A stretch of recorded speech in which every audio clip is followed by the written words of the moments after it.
Hey, I'm Dave, and I have a blog called davidmcvety.com, and I work for a ministry called doingfamilyright.com.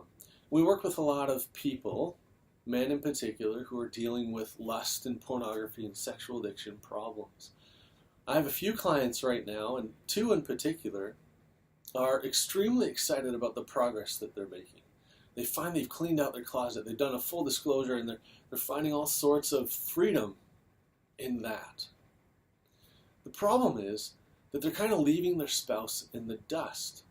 And as I was meeting with one couple, I was really thinking and processing what kind of image to present, and I realized that what it sounded like was that his wife had been treading water for a long time, dealing with things, even helping him maintain his life, making sure he didn't drown. And in the midst now, he's found our support group, he's found counseling with us, all these things that are helping him build. So what he's been building in the midst of these waves and the storm around him in this body of water is a dock. So he's excited because now he's climbed up on the dock and he's secure and he's safe. He's got these pillars driven into the sand, and it's above the waves, so when the waves crash, he's secure and he's safe. He's got something to hold on to. The problem is that his wife is still stuck treading water, feeling alone out in the waves. And so he needs to look down and he sees her and he's like, why don't you just come on up here with me? But the problem is that she's been treading water for so long, she can't just trust him.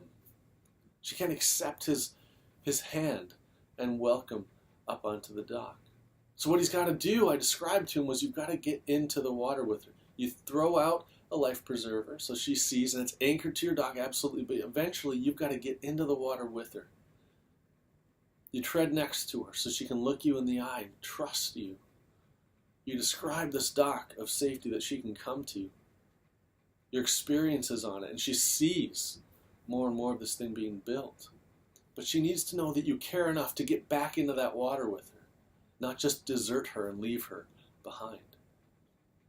This is an impacting image that I really hope speaks to you as you find healing. Maybe you're finding healing, you're moving past your addiction or your issues with pornography or sexual addiction or whatever. That doesn't mean that your wife is too. She needs that opportunity to feel what she's feeling, but to know, and most importantly, that she's not alone and that you're not just going to deal with yourself and expect her to suddenly find healing herself.